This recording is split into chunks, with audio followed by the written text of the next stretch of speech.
بسم اللہ الرحمن الرحیم یا بنی اسرائیل اذکروا نعمتی التی انعمت علیکم وانی فضلتکم علی العالمین واتقوا یوما لا تجزی نفس عن نفس شیئا ولا يقبل منها شفاعة ولا يؤخذ منها عدل ولا هم ينصرون وَإِذْ نَجَّيْنَاكُمْ مِنْ آلِ فِرْعَوْنَ يَسُومُونَكُمْ سُوءَ الْعَذَابِ يُذَبِّحُونَ أَبْنَاءَكُمْ وَيَسْتَحْيُونَ نِسَاءَكُمْ وَفِي ذَلِكُمْ بَلَاءٌ مِّن رَّبِّكُمْ عَظِيمٌ رَبِّ اشْرَحْ لِي صَدْرِي وَيَسِّرْ لِي أَمْرِي وَاحْلُلْ عُقْدَةً مِّن لِّسَانِي يَفْقَهُوا قَوْلِي بسم اللہ والصلاة والسلام علی رسول اللہ وعلی آلہ وأصحابہ اجمعین۔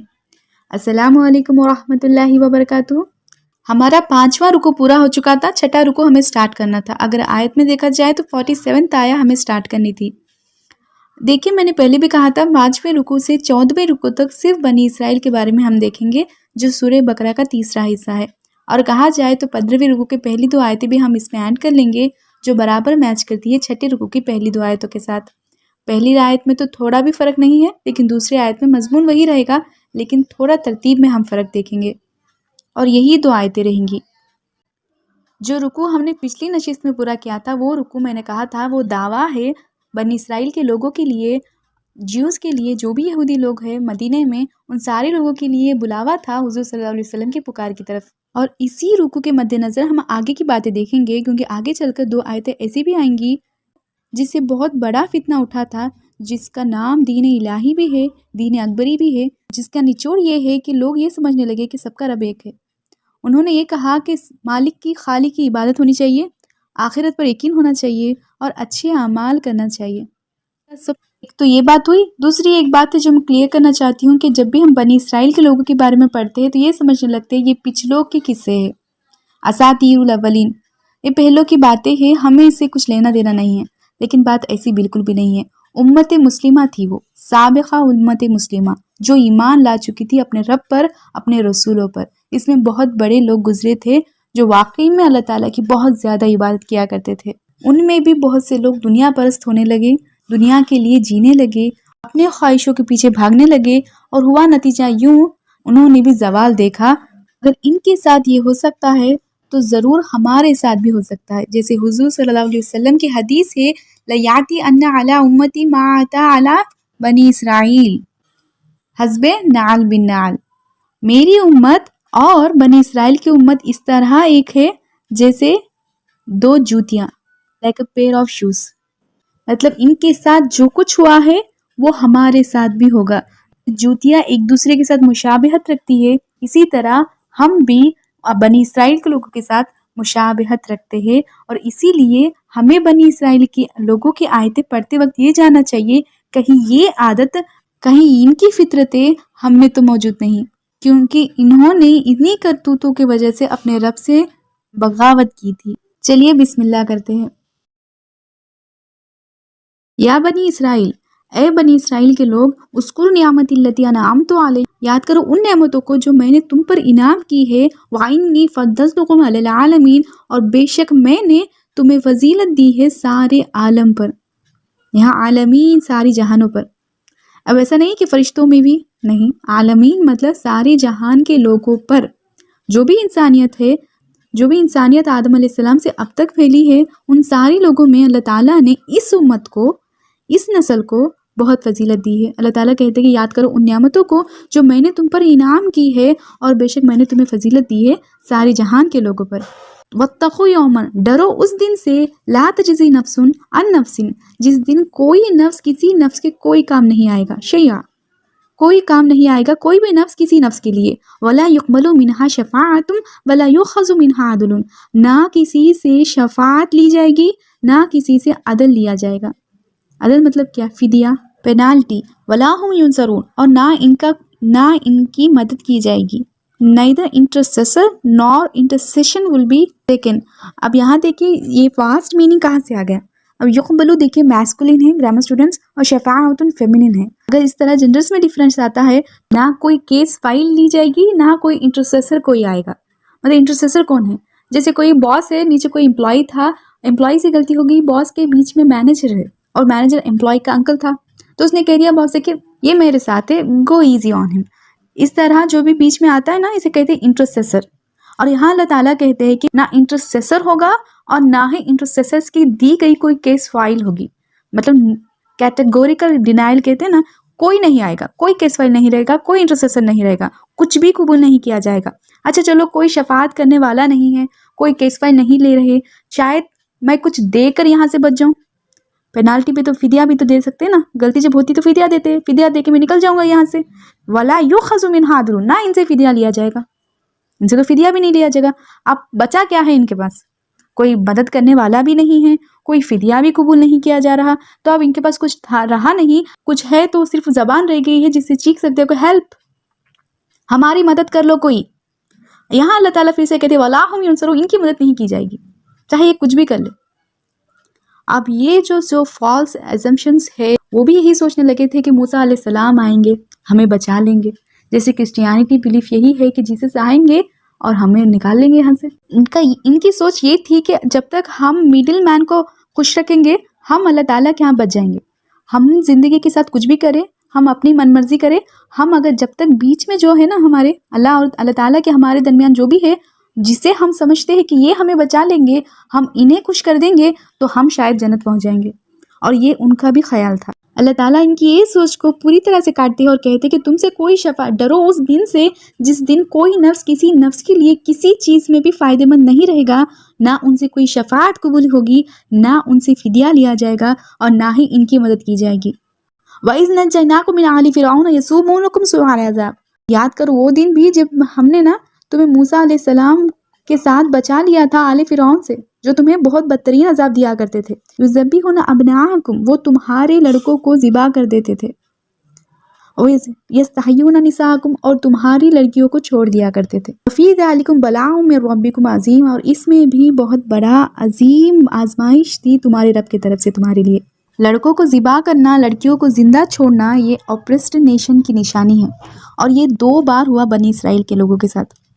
انشاءاللہ آگے چل کر ہم قرآن شریف میں دیکھیں گے کہ کیا کیا ہوا تھا.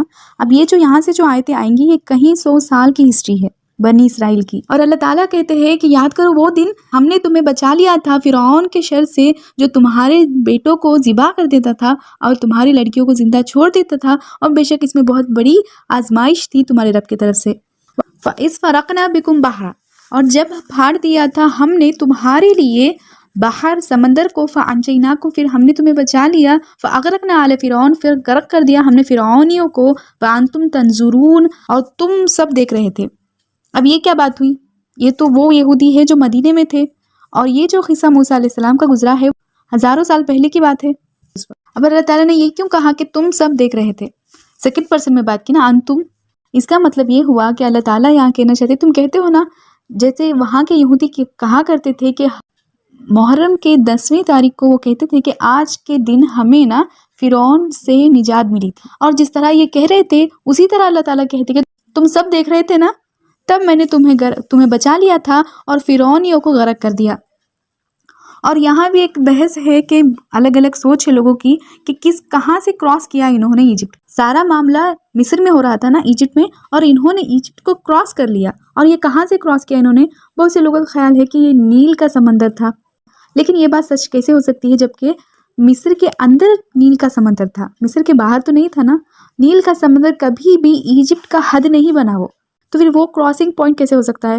انہوں نے تو ایجپٹ کو پار کر لیا تھا، یہ تو مصر سے باہر آ گئے تھے نا.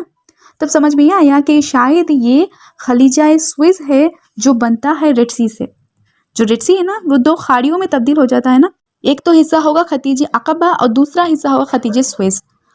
خلیج عقبہ جو ہوگا وہ مشرق کی طرف ہوگا، خلیج سوئز ہوگا مغرب کی طرف، جس سے آ کر ہمیں سینائی پیننسولا ملتی. صحرا جو تھا نا سینائی کا، یہ وہاں آپ پہنچ گئے تھے. انہوں نے خلیج سوئز کو کراس کر دیا جو مغرب کی طرف تھی، اور سیدھے انہوں نے یہ پہنچ گئے سینائی پیننسولا جو ہے سینائی صحرا، جہاں انہوں نے کافی وقت گزارا.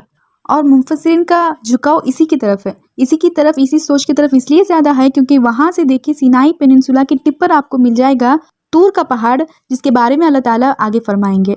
وَإِذْ وَعَدْنَا مُوسَىٰ، اور جب اللہ تعالیٰ نے موسیٰ علیہ السلام سے وعدہ لیا تھا 40 لیلۃ، 40 دن کا، ثُمَّ اتَّخَذْتُمُ الْعِجْلَ، پھر اس کے بعد تم نے لے لیا بچڑے کو.